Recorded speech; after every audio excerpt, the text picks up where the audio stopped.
Hello students, welcome back. Previously we talked about the structure and examples of hypotheses. Now let's talk about some theoretical foundation of hypothesis testing.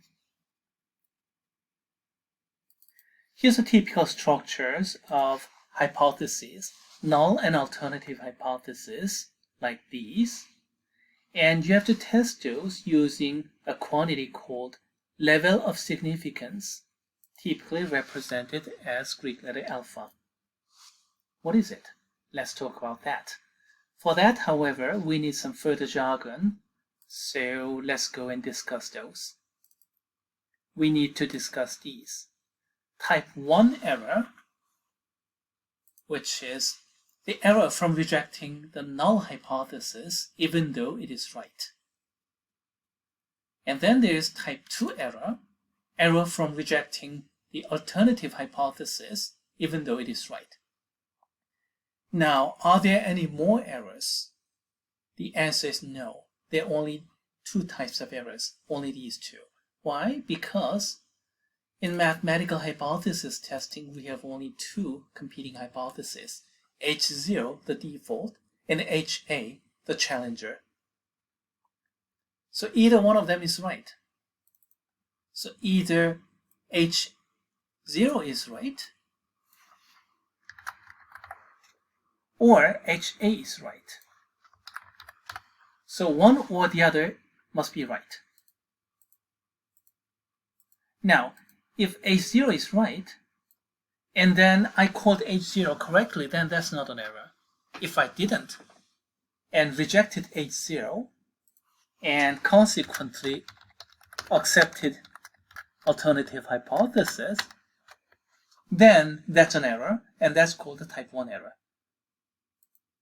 So when H0 is right, and if I called it right, that's not an error. If I didn't, then that's type 1 error. Now what about HA is right? Alternative is right, and if I called HA correctly, then that's not an error. And if I rejected it, or alternatively accepted null, then that's type 2 error. There's nothing else. Now, type 1 error is going to be bounded by the maximum error, maximum allowed error, which we call the level of significance, alpha. So it's actually Pmax, maximum probability.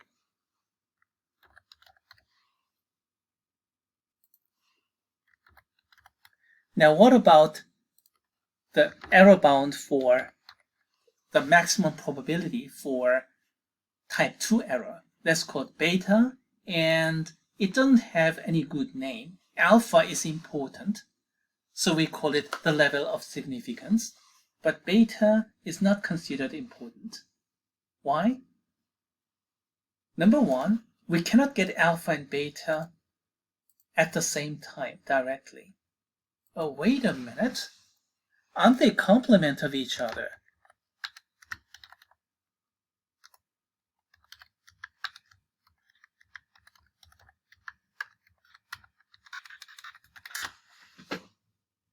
I mean, for example, either I reject H0 or I'm going to have to reject HA. One of them has to be out. So either H0 is out, consequently accept HA, or HA is out, consequently accept H0. So aren't they everything? So aren't they complement of each other? Shouldn't they add up to 1? The answer is no, because they are not straight-up probabilities, but conditional probabilities. We have the condition part. We have the condition part here. And there are different conditions, different denominators. So they are not directly related. Yes, related one way or the other, but no, not directly related like this. So they are not complements. Therefore, in general, we cannot find alpha and beta directly at the same time. So what do we do? Well, we have to choose and sacrifice the other. What do we choose? For example, in criminal justice system, H0 is not guilty, the default, and HA is a challenger, guilty. So type 1 error is rejecting H0, so accepting HA, so delivering guilty verdict to an innocent person. That's type 1 error. Now what's type 2 error? Rejecting HA, so accepting H0, so delivering not guilty verdict to a guilty person. So letting go a certain criminal, that's type 2 error. That's bad, yeah, I know, but what about this? Locking up an innocent person for a long time, or even worse, executing. Oh, that's really, really terrible. So you have to make judgment what to select. You have to select one, then of course you're going to select this one, and you have to minimize this type 1 error. So this alpha value should be very, very small.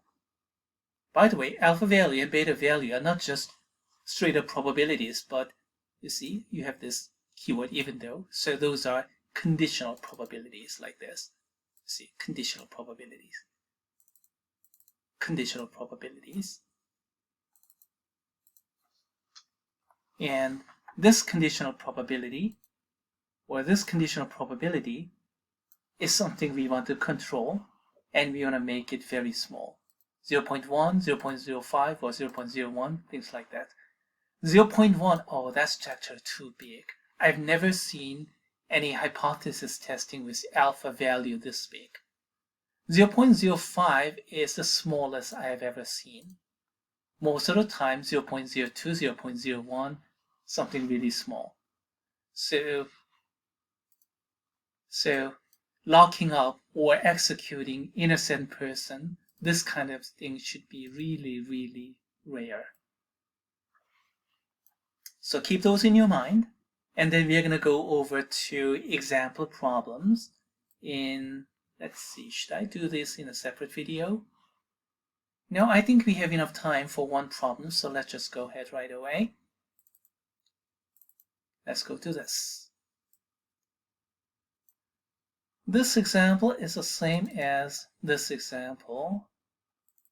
Paint, drying time, etc. But this time we have this. Set up appropriate hypotheses, which we did earlier, and test them with significance level of alpha value of 0.02. All right, we went through this already. Yeah. Null, about 75, alternative, less than 75. And then how do we test? There are two types of method. I'm going to talk about critical value method first. And that comes from this kind of picture. Draw a normal picture around the null. And this threshold is called the critical value. So this X value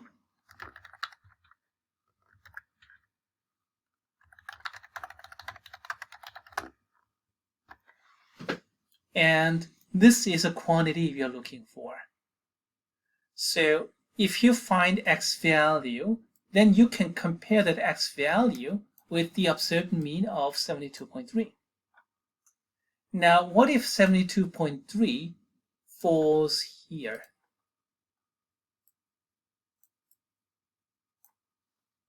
Then I'll say it's too far away from null, so I'm going to reject null.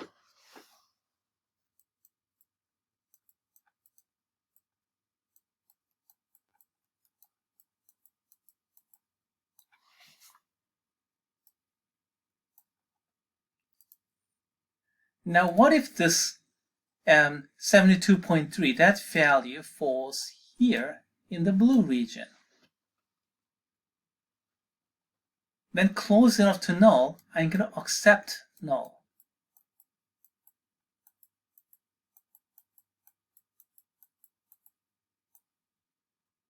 consequently reject HA. So once you have this x1 value, it's easy to make a conclusion. So let's go ahead and find out this x value. How do we do that? By the way, for that purpose, we need these values here. Oh, by the way, here, we are using sigma value. We're assuming we know the population standard deviation, and this is not really outrageous in hypothesis testing. In interval estimation, we don't even know the population mean, so we know the population standard deviation. That did not make any sense at all. But for hypothesis testing, it's not that bad because 75 minutes here, the null hypothesis, this one must have come from really extensive studying, and not just studying by this company, this paint company, but also by some independent entities like some consumer advocate groups or government agencies. And with all those extensive studying for probably many years, they got 75 minutes and then standard deviation of 9 minutes. That's the setting. So using population standard deviation is not outrageous at all. Actually, that's pretty natural here. Of course, if we don't know the sigma value, you'll have to use sample standard deviation S, and you'll have to use t-curve instead of z-curve. But here in this case, we know sigma value, so we're going to be using the z-curve, the normal curve. All right, so what do? Z value is n minus center over SE.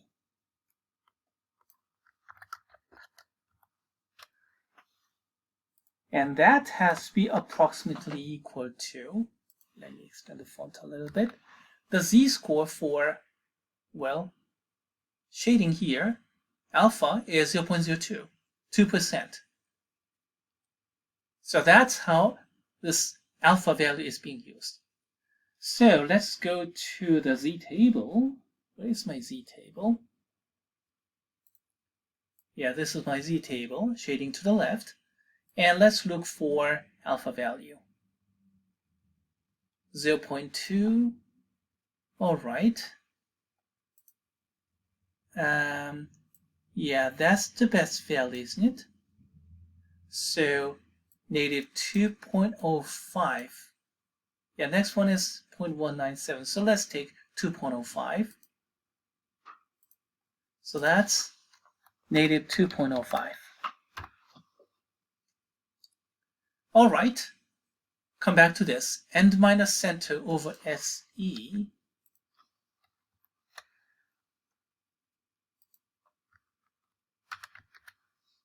N is the critical value x we are looking for, and center is the null value of 75. And what is SE? Sigma over square root of n. And there you go. We have an equation to solve, and you can find out the x value, the critical value. So x minus 75.0 is approximately equal to, flipping denominator over to the other side.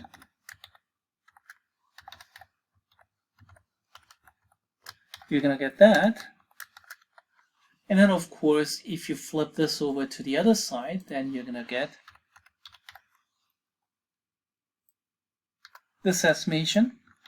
And then let's find out through mathematical computation, copy and paste and run, 71.31. That is my critical value here. So this is 71.31. So where does the observed mean of 72.3 fall? In a red region or blue region? You tell me. This method is called the critical value method. Once you find the critical value, compare that with sample mean, and in the picture it's easy to see. close enough to null, blue region, or too far away from the null, red region. Here, null wins, H0 wins. Here, HA wins, null loses. All right? Here's the same computation done in a little bit more accurate computation using Mathematica. No, very same computation, excuse me. And here is Mathematica's computation, a little bit more accurate number, 71.300, like this. And the 72.3 falls in the blue region, close enough to null, so null wins. Reject alternative and accept the null hypothesis. So, what's the conclusion? Close enough to null, so null wins.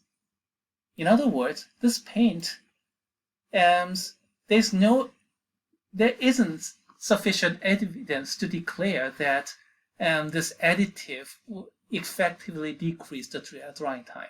So null, about the same. So maybe some further studying is necessary, or maybe not worth pursuing this program. This kind of thing is called the critical value approach. Brief review here. In this kind of picture, either to the left or to the right, depending upon the structure of hypotheses, and we are looking for the critical value. Now, do I have time for the second method? Okay, let me try. The probability value method. Setup is the same, and initial picture is a little bit different.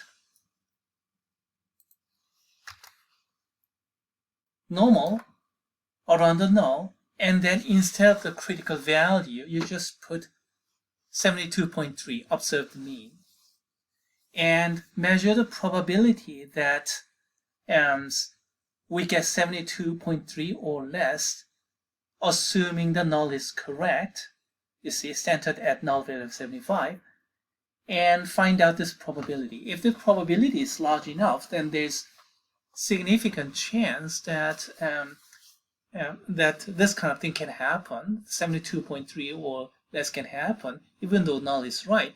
So the type 1 error is too much likely. So find out this probability value, compare that with 0.02, and probability is too big, then we're gonna accept null. This probability is too small, then we're going to reject null. And the conclusion is a little bit tricky. Previously, it was easy to see, close to null, far away from the null, but this time it's a little bit tricky. You have to go through this type 1 error, type 2 error business. Type 1 error, excuse me. So it's a little bit tricky, but the computation is straightforward. 72.3 minus 75 over SC, and minus center over SC, you see. And calculate, you get negative 1.5. Look up the z table, and you're going to end up with 0.668. All right, so far so good. But what does that mean? It turns out this probability is greater than alpha threshold. So the probability of type 1 error is greater than the maximum tolerance. I don't want to make type 1 error. So we'll go with H0. Like this. Roughly speaking, this probability value is the probability that null is right. Okay, that's not really correct. It's related type 1 error, but you can consider it like that. Which method do you prefer?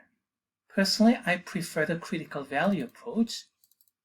But if you prefer the probability value approach, go ahead and use it. I'm not going to stop you. We'll do a little bit more example problems in separate videos. Stay tuned.